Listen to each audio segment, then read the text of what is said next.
The Crystal Egg by H. G. Wells. There was, until a year ago, a little and very grimy-looking shop near Seven Dials, over which, in weather-worn yellow lettering, the name of C. Cave, naturalist and dealer in antiquities, was inscribed. The contents of its window were curiously variegated. They comprised some elephant tusks and an imperfect set of chessmen, beads and weapons, a box of eyes, 2 skulls of tigers and 1 of human, several moth-eaten stuffed monkeys, 1 holding a lamp, an old-fashioned cabinet, a fly-blown ostrich egg or so, some fishing tackle, and an extraordinarily dirty, empty glass fish tank. There was also, at the moment the story begins, a mass of crystal, worked into the shape of an egg and brilliantly polished. And at that, 2 people who stood outside the window were looking. One of them a tall, thin clergyman, the other a black-bearded young man of dusky complexion and unobtrusive costume. The dusky young man spoke with eager gesticulation and seemed anxious for his companion to purchase the article. While they were there, Mr. Cave came into his shop, his beard still wagging with the bread and butter of his tea. When he saw these men and the object of their regard, his countenance fell. He glanced guiltily over his shoulder and softly shut the door. He was a little old man with pale face and peculiar watery blue eyes. His hair was a dirty gray, and he wore a shabby blue frock coat, an ancient silk hat, and carpet slippers very much down at heel. He remained watching the 2 men as they talked. The clergyman went deep into his trouser pocket, examined a handful of money, and showed his teeth in an agreeable smile. Mr. Cave seemed still more depressed when they came into the shop. The clergyman, without any ceremony, asked the price of the crystal egg. Mr. Cave glanced nervously toward the door leading to the parlor and said £5. The clergyman protested that the price was high to his companion as well as to Mr. Cave.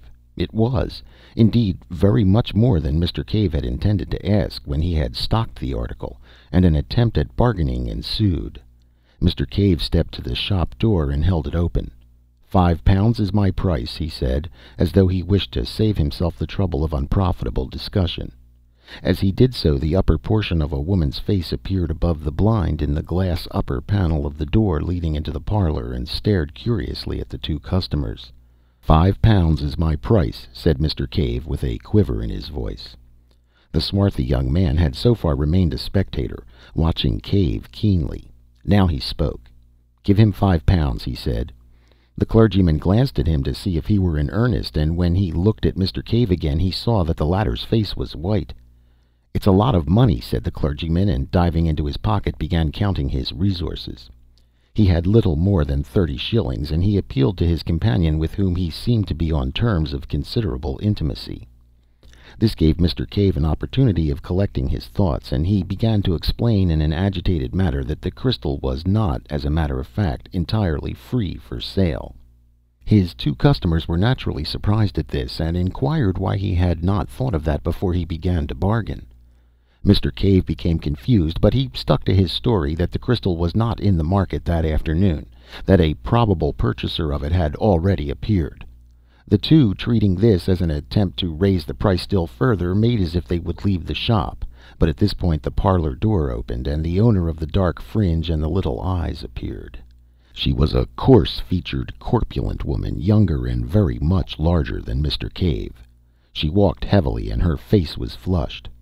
"That crystal is for sale," she said, "and £5 is a good enough price for it.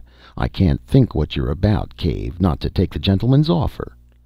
Mr. Cave, greatly perturbed by the eruption, looked angrily at her over the rims of his spectacles, and without excessive assurance asserted his right to manage his business in his own way.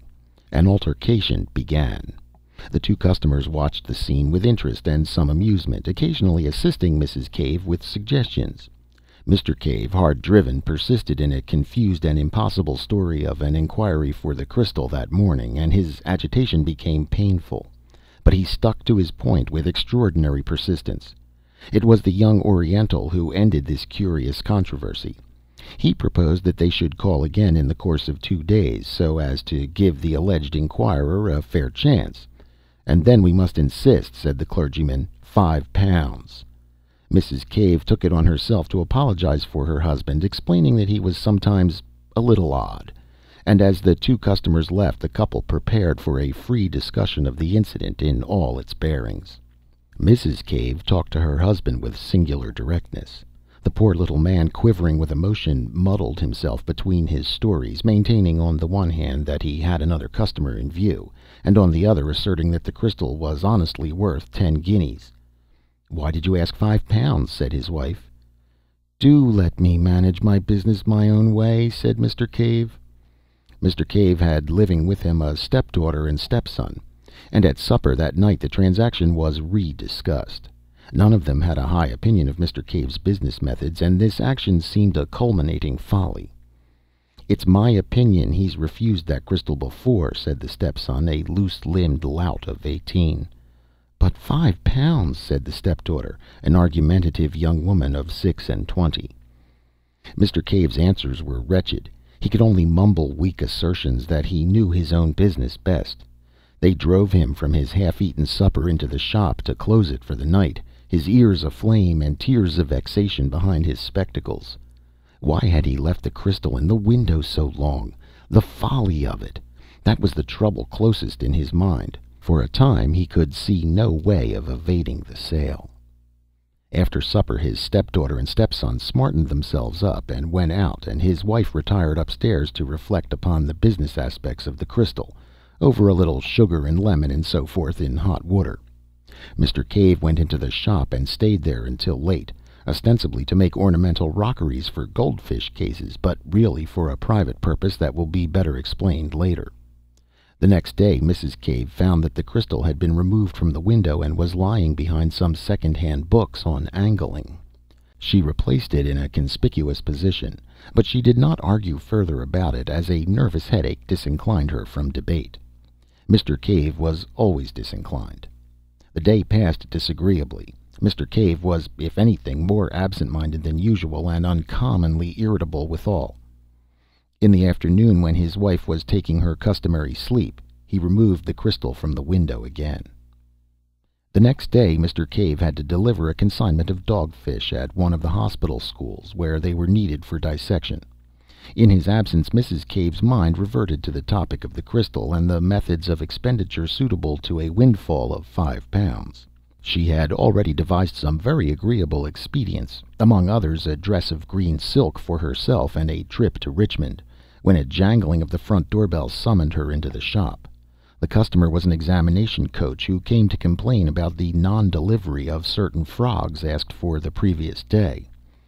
Mrs. Cave did not approve of this particular branch of Mr. Cave's business, and the gentleman, who had called in a somewhat aggressive mood, retired after a brief exchange of words, entirely civil so far as he was concerned. Mrs. Cave's eye then naturally turned to the window, for the sight of the crystal was an assurance of the £5 and her dreams. What was her surprise to find it gone? She went to the place behind the locker on the counter where she had discovered it the day before. It was not there, and she immediately began an eager search about the shop. When Mr. Cave returned from his business with the dogfish about 1:45 in the afternoon, he found the shop in some confusion, and his wife extremely exasperated and on her knees behind the counter, rooting among his taxidermic material. Her face came up hot and angry over the counter as the jangling bell announced his return, and she forthwith accused him of hiding it. "Hid what?" asked Mr. Cave. "The crystal." At that Mr. Cave, apparently much surprised, rushed to the window. "Isn't it here?" he said.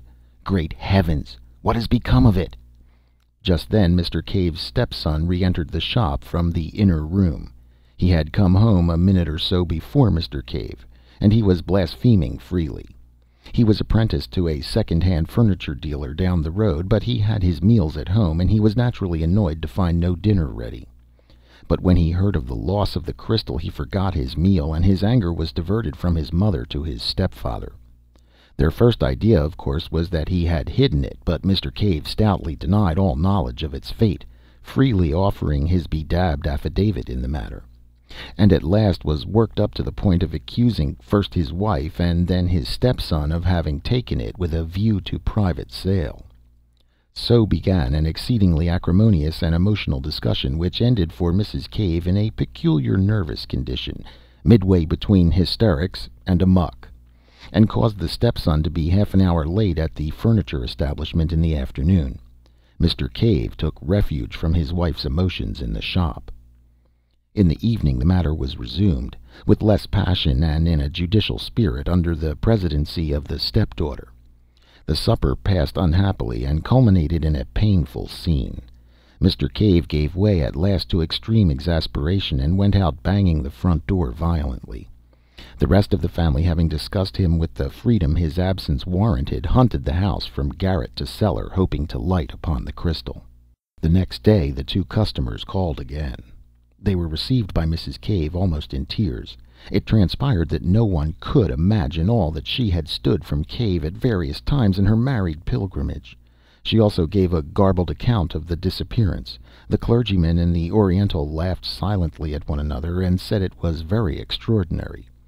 As Mrs. Cave seemed disposed to give them the complete history of her life, they made to leave the shop. Thereupon Mrs. Cave, still clinging to hope, asked for the clergyman's address, so that if she could get anything out of Cave she might communicate it. The address was duly given, but apparently was afterwards mislaid. Mrs. Cave can remember nothing about it. In the evening of that day the Caves seemed to have exhausted their emotions, and Mr. Cave, who had been out in the afternoon, supped in a gloomy isolation that contrasted pleasantly with the impassioned controversy of the previous days. For some time matters were very badly strained in the Cave household, but neither crystal nor customer reappeared. Now, without mincing the matter, we must admit that Mr. Cave was a liar. He knew perfectly well where that crystal was. It was in the rooms of Mr. Jacoby Wace, assistant demonstrator at St. Catherine's Hospital, Westbourne Street. It stood on the sideboard, partially covered by a black velvet cloth, and beside a decanter of American whiskey. It is from Mr. Wace, indeed, that the particulars upon which this narrative is based were derived. Cave had taken off the thing to the hospital, hidden in the dogfish sack, and there had pressed the young investigator to keep it for him. Mr. Wace was a little dubious at first. His relationship to Cave was peculiar. He had a taste for singular characters, and he had more than once invited the old man to smoke and drink in his rooms, and to unfold his rather amusing views of life in general, and of his wife in particular. Mr. Wace had encountered Mrs. Cave, too, on occasions when Mr. Cave was not at home to attend him. He knew the constant interference to which Cave was subjected, and having weighed the story judicially, he decided to give the crystal a refuge. Mr. Cave promised to explain the reasons for his remarkable affection for the crystal more fully on a later occasion, but he spoke distinctly of seeing visions therein. He called on Mr. Wace the same evening. He told a complicated story. The crystal, he said, had come into his possession with other oddments at the forced sale of another curiosity dealer's effects, and not knowing what its value might be, he had ticketed it at 10 shillings. It had hung upon his hands at that price for some months, and he was thinking of reducing the figure, when he made a singular discovery. At that time his health was very bad, and it must be borne in mind that throughout all this experience his physical condition was one of ebb, and he was in considerable distress by reason of the negligence, the positive ill treatment even, he received from his wife and stepchildren.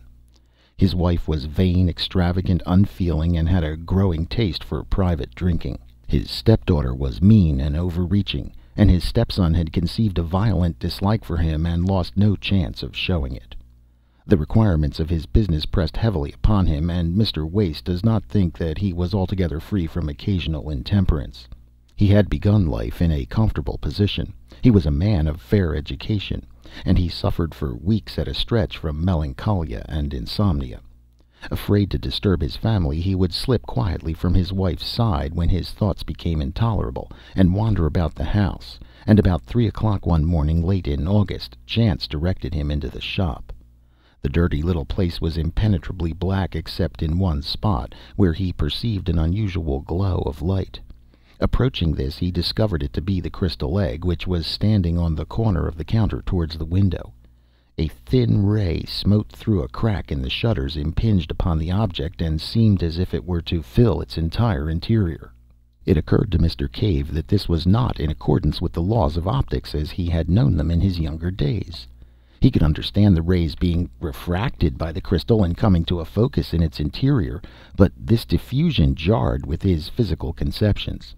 He approached the crystal nearly, peering into it and round it with a transient revival of the scientific curiosity that in his youth had determined his choice of calling. He was surprised to find the light not steady, but writhing within the substance of the egg, as though that object was a hollow sphere of some luminous vapor. In moving about to get different points of view, he suddenly found that he had come between it and the ray, and that the crystal none the less remained luminous. Greatly astonished, he lifted it out of the light ray and carried it to the darkest part of the shop. It remained bright for some 4 or 5 minutes. When it slowly faded and went out, he placed it in the thin streak of daylight, and its luminousness was almost immediately restored. So far, at least, Mr. Wace was able to verify the remarkable story of Mr. Cave.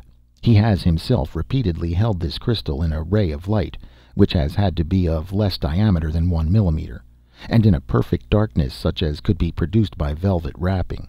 The crystal did undoubtedly appear very faintly phosphorescent. It would seem, however, that the luminousness was of some exceptional sort, and not equally visible to all eyes, for Mr. Harbinger, whose name will be familiar to the scientific reader in conjunction with the Pasteur Institute, was quite unable to see any light whatever, and Mr. Wace's own capacity for its appreciation was out of comparison inferior to that of Mr. Cave's. Even with Mr. Cave the power varied considerably. His vision was most vivid during states of extreme weakness and fatigue. Now, from the outset, this light in the crystal exercised a curious fascination upon Mr. Cave, and it says more for his loneliness of soul than a volume of pathetic writing could do that he told no human being of his curious observations. He seems to have been living in such an atmosphere of petty spite that to admit the existence of a pleasure would have been to risk the loss of it. He found that as the dawn advanced and the amount of diffused light increased, the crystal became to all appearance non-luminous, and for some time he was unable to see anything in it, except at night time in dark corners of the shop. But the use of an old velvet cloth, which he used as a background for a collection of minerals, occurred to him, and by doubling this and putting it over his head and hands, he was able to get a sight of the luminous movement within the crystal even in the daytime. He was very cautious lest he should be thus discovered by his wife, and he practiced this occupation only in the afternoons while she was asleep upstairs, and then circumspectly in a hollow under the counter. And one day, turning the crystal about in his hands, he saw something. It came and went like a flash, but it gave him the impression that the object had for a moment opened to him the view of a wide and spacious and strange country, and turning it about, he did, just as the light faded, see the same vision again. Now, it would be tedious and unnecessary to state all the phases of Mr. Cave's discovery from this point. Suffice that the effect was this. The crystal, being peered into at an angle of about 137 degrees from the direction of the illuminating ray, gave a clear and consistent picture of a wide and peculiar countryside. It was not dreamlike at all. It produced a definite impression of reality, and the better the light, the more real and solid it seemed. It was a moving picture. That is to say, certain objects moved in it, but slowly, in an orderly manner, like real things. And, according as the direction of the lighting and vision changed, the picture changed also. It must indeed have been like looking through an oval glass at a view, and turning the glass about to get at different aspects. Mr. Cave's statements, Mr. Wace assures me, were extremely circumstantial, and entirely free from any of that emotional quality that taints hallucinatory impressions. But it must be remembered that all the efforts of Mr. Wace to see any similar clarity in the faint opalescence of the crystal were wholly unsuccessful. Try as he would, the difference in intensity of the impressions received by the two men was very great, and it is quite conceivable that what was a view to Mr. Cave was a mere blurred nebulosity to Mr. Wace. The view, as Mr. Cave described it, was invariably of an extensive plain, and he seemed always to be looking at it from a considerable height, as if from a tower or a mast. To the east and to the west the plain was bounded at a remote distance by vast reddish cliffs, which reminded him of those he had seen in some picture, but what the picture was, Mr. Wace was unable to ascertain. These cliffs passed north and south. He could tell the points of the compass by the stars that were visible of a night, receding in an almost illimitable perspective and fading into the mists of the distance before they met. He was nearer the eastern set of cliffs.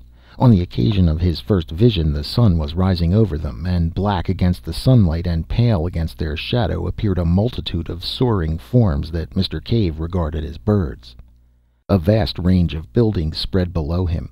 He seemed to be looking down upon them, and as they approached the blurred and refracted edge of the picture they became indistinct.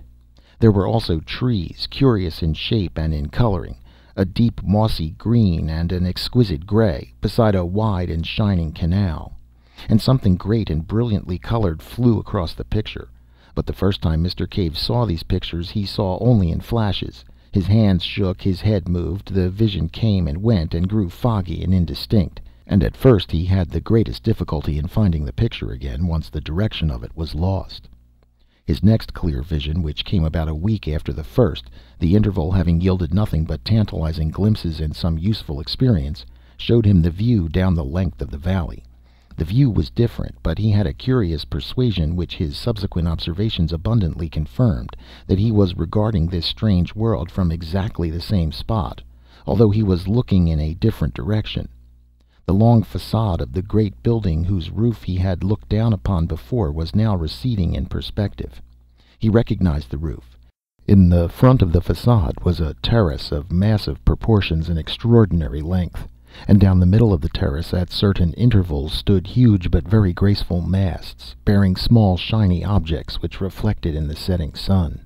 The import of these small objects did not occur to Mr. Cave until some time after, as he was describing the scene to Mr. Wace. The terrace overhung a thicket of the most luxuriant and graceful vegetation, and beyond this was a wide grassy lawn on which certain broad creatures in form like beetles, but enormously larger, reposed. Beyond this again was a richly decorated causeway of pinkish stone, and beyond that, and lined with dense red weeds, and passing up the valley exactly parallel with the distant cliffs, was a broad and mirror-like expanse of water. The air seemed full of squadrons of great birds maneuvering in stately curves, and across the river was a multitude of splendid buildings, richly colored and glittering with metallic tracery and facets, among a forest of moss-like and lichenous trees. And suddenly something flapped repeatedly across the vision, like the fluttering of a jeweled fan or the beating of a wing, and a face, or rather the upper part of a face with very large eyes, came as it were close to his own, as if on the other side of the crystal. Mr. Cave was so startled and so impressed by the absolute reality of these eyes that he drew his head back from the crystal to look behind it. He had become so absorbed in watching that he was quite surprised to find himself in the cool darkness of his little shop, with its familiar odor of methyl, mustiness, and decay, and as he blinked about him the glowing crystal faded and went out. Such were the first general impressions of Mr. Cave. The story is curiously direct and circumstantial. From the outset, when the valley first flashed momentarily on his senses, his imagination was strangely affected, and as he began to appreciate the details of the scene he saw, his wonder rose to the point of passion. He went about his business, listless and distraught, thinking only of the time when he should be able to return to his watching. And then a few weeks after his first sight of the valley came the two customers, the stress and excitement of their offer, and the narrow escape of the crystal from sale, as I have already told. Now, while the thing was Mr. Cave's secret, it remained a mere wonder, a thing to creep to covertly and peep at, as a child might peep upon a forbidden garden. But Mr. Wace has, for a young scientific investigator, a particularly lucid and consecutive habit of mind. Directly the crystal and its story came to him, and he had satisfied himself by seeing the phosphorescence with his own eyes, that there really was a certain evidence for Mr. Cave's statements, he proceeded to develop the matter systematically. Mr. Cave was only too eager to come and feast his eyes on this wonderland he saw, and he came every night from 8:30 until 10:30, and sometimes, in Mr. Wace's absence, during the day. On Sunday afternoons also he came. From the outset Mr. Wace made copious notes, and it was due to his scientific method that the relation between the direction from which the initiating ray entered the crystal and the orientation of the picture were proved. And by covering the crystal in a box perforated only with a small aperture to admit the exciting ray, and by substituting black Holland for his buff blinds, he greatly improved the conditions of the observations, so that in a little while they were able to survey the valley in any direction they desired. So, having cleared the way, we may give a brief account of this visionary world within the crystal. The things were in all cases seen by Mr. Cave, and the method of working was invariably for him to watch the crystal and report what he saw, while Mr. Wace, who as a science student had learnt the trick of writing in the dark, wrote a brief note of his report. When the crystal faded, it was put into its box in the proper position, and the electric light turned on.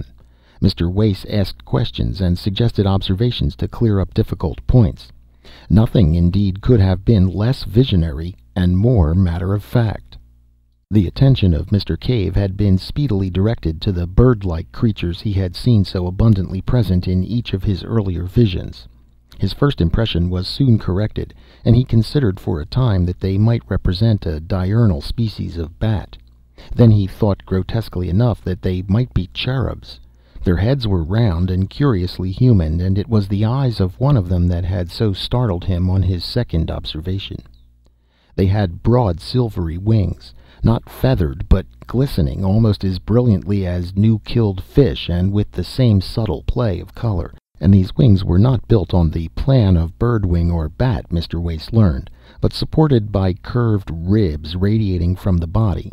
A sort of butterfly wing with curved ribs seemed best to express their appearance.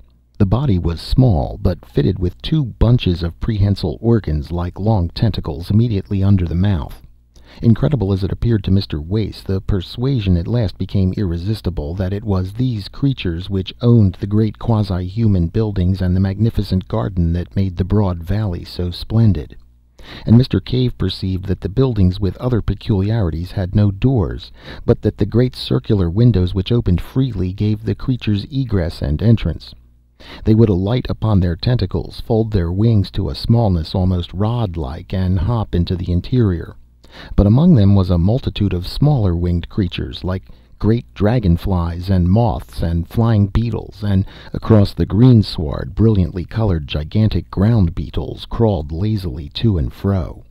Moreover, on the causeways and terraces, large-headed creatures similar to the greater winged flies, but wingless, were visible, hopping busily upon their hand-like tangle of tentacles. Allusion has already been made to the glittering objects upon masts that stood upon the terrace of the nearer building. It dawned upon Mr. Cave, after regarding one of these masts very fixedly on one particularly vivid day, that the glittering object there was a crystal exactly like that into which he peered. And a still more careful scrutiny convinced him that each one in a vista of nearly 20 carried a similar object. Occasionally one of the large flying creatures would flutter up to one, and, folding its wings and coiling a number of its tentacles about the mast, would regard the crystal fixedly for a space, sometimes for as long as 15 minutes. And a series of observations, made at the suggestion of Mr. Wace, convinced both watchers that, so far as this visionary world was concerned, the crystal into which they peered actually stood at the summit of the endmost mast on the terrace, and that on one occasion at least, one of these inhabitants of this other world had looked into Mr. Cave's face while he was making these observations. So much for the essential facts of this very singular story. Unless we dismiss it all as the ingenious fabrication of Mr. Wace, we have to believe one of two things. Either that Mr. Cave's crystal was in two worlds at once, and that while it was carried about in one it remained stationary in the other, which seems altogether absurd, or else that it had some peculiar relation of sympathy with another and exactly similar crystal in this other world, so that what was seen in the interior of the one in this world was, under suitable conditions, visible to an observer in the corresponding crystal in the other world, and vice versa. At present, indeed, we do not know of any way in which two crystals could so come en rapport, but nowadays we know enough to understand that the thing is not altogether impossible. This view of the crystals as en rapport was the supposition that occurred to Mr. Wace, and to me at least it seems extremely plausible. And where was this other world? On this also the alert intelligence of Mr. Wace speedily threw light. After sunset the sky darkened rapidly. There was a very brief twilight interval indeed, and the stars shone out. They were recognizably the same as those we see, arranged in the same constellations. Mr. Cave recognized the Bear, the Pleiades, Aldebaran, and Sirius, so that the other world must be somewhere in the solar system, and at the utmost only a few hundred millions of miles from our own. Following up this clue, Mr. Wace learned that the midnight sky was a darker blue even than our midwinter sky, and that the sun seemed a little smaller, and there were two small moons, like our moon but smaller and quite differently marked, one of which moved so rapidly that its motion was clearly visible as one regarded it. These moons were never high in the sky, but vanished as they rose. That is, every time they revolved they were eclipsed because they were so near their primary planet. And all this answers quite completely, although Mr. Cave did not know it, to what must be the conditions of things on Mars. Indeed, it seems an exceedingly plausible conclusion that, peering into this crystal, Mr. Cave did actually see the planet Mars and its inhabitants. And if that be the case, then the evening star that shone so brilliantly in the sky of that distant vision was neither more nor less than our own familiar Earth. For a time the Martians, if they were Martians, do not seem to have known of Mr. Cave's inspection. Once or twice one would come to peer and go away very shortly to some other mast, as though the vision was unsatisfactory. During this time Mr. Cave was able to watch the proceedings of these winged people without being disturbed by their attentions, and although his report is necessarily vague and fragmentary, it is nevertheless very suggestive. Imagine the impression of humanity a Martian observer would get who, after a difficult process of preparation and with considerable fatigue to the eyes, was able to peer at London from the steeple of St. Martin's Church for stretches at longest of 4 minutes at a time. Mr. Cave was unable to ascertain if the winged Martians were the same as the Martians who hopped about the causeways and terraces, and if the latter could put on wings at will. He several times saw certain clumsy bipeds, dimly suggestive of apes, white and partially translucent, feeding among certain of the lichenous trees, and once some of these fled before one of the hopping, round-headed Martians. The latter caught one in its tentacles, and then the picture faded suddenly and left Mr. Cave most tantalizingly in the dark. On another occasion a vast thing that Mr. Cave thought at first was some gigantic insect appeared advancing along the causeway beside the canal with extraordinary rapidity. As this drew nearer, Mr. Cave perceived that it was a mechanism of shining metals and of extraordinary complexity, and then, when he looked again, it had passed out of sight. After a time Mr. Wace aspired to attract the attention of the Martians, and the next time that the strange eyes of one of them appeared close to the crystal, Mr. Cave cried out and sprang away, and they immediately turned on the light and began to gesticulate in a manner suggestive of signaling. But when at last Mr. Cave examined the crystal again, the Martian had departed. Thus far these observations had progressed in early November, and then Mr. Cave, feeling that the suspicions of his family about the crystal were allayed, began to take it to and fro with him in order that, as occasion arose in the daytime or night, he might comfort himself with what was fast becoming the most real thing in his existence. In December Mr. Wace's work, in conjunction with the forthcoming examination, became heavy.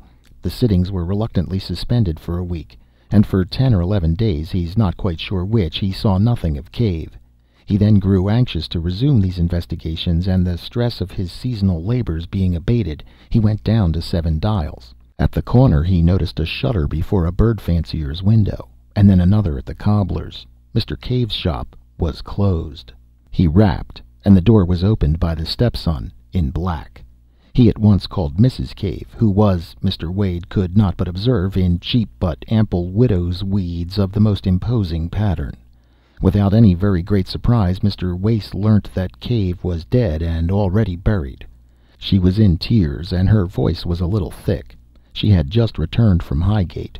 Her mind seemed occupied with her own prospects and the honourable details of the obsequies, but Mr. Wace was at last able to learn the particulars of Cave's death. He had been found dead in his shop in the early morning the day after his last visit to Mr. Wace, and the crystal had been clasped in his stone-cold hands. His face was smiling, said Mrs. Cave, and the velvet cloth from the minerals lay on the floor at his feet. He must have been dead 5 or 6 hours when he was found. This came as a great shock to Wace, and he began to reproach himself bitterly for having neglected the plain symptoms of the old man's ill health. But his chief thought was of the crystal. He approached that topic in a gingerly manner because he knew Mrs. Cave's peculiarities. He was dumbfounded to learn that it was sold. Mrs. Cave's first impulse, directly after Cave's body had been taken upstairs, had been to write to the mad clergyman who had offered £5 for the crystal, informing him of its recovery. But after a violent hunt in which her daughter joined her, they were convinced of the loss of his address.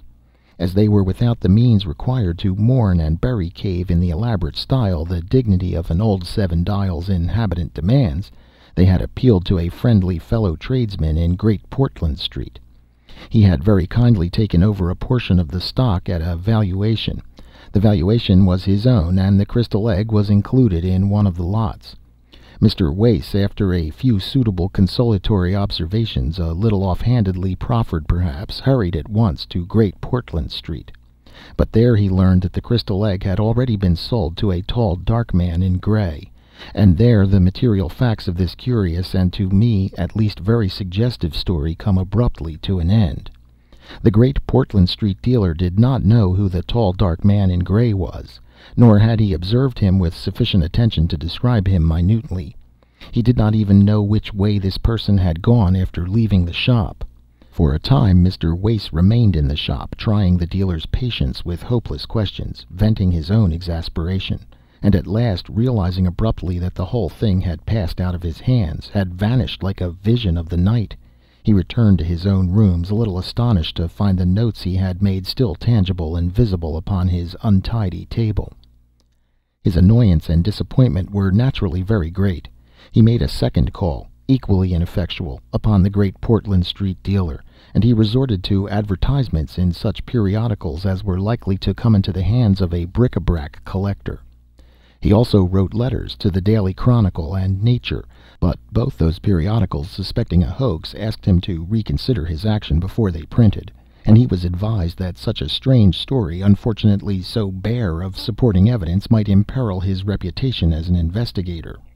Moreover, the calls of his proper work were urgent, so that after a month or so, save for an occasional reminder to certain dealers, he had reluctantly to abandon the quest for the crystal egg, and from that day to this it remains undiscovered. Occasionally, however, he tells me, and I can quite believe him, he has bursts of zeal in which he abandons his more urgent occupation and resumes the search. Whether or not it will remain lost forever, with the material and origin of it, are things equally speculative at the present time. If the present purchaser is a collector, one would have expected the inquiries of Mr. Wace to have reached him through the dealers. He has been able to discover Mr. Cave's clergyman and Oriental, no other than the Reverend James Parker and the young Prince of Bosokuni in Java. I am obliged to them for certain particulars. The object of the prince was simple curiosity and extravagance. He was so eager to buy because Cave was so oddly reluctant to sell. It is just as possible that the buyer in the second instance was simply a casual purchaser and not a collector at all, and the crystal egg, for all I know, may be at the present moment within a mile of me, decorating a drawing room or serving as a paperweight, its remarkable functions all unknown. Indeed, it is partly with the idea of such a possibility that I have thrown this narrative into a form that will give it a chance of being read by the ordinary consumer of fiction. My own ideas in the matter are practically identical with those of Mr. Wace. I believe the crystal on the mast in Mars and the crystal egg of Mr. Cave's to be in some physical, but at present quite inexplicable way, en rapport, and we both believe further that the terrestrial crystal must have been, possibly at some remote date, sent hither from that planet in order to give the Martians a near view of our affairs. Possibly the fellows to the crystals in the other masts are also on our globe.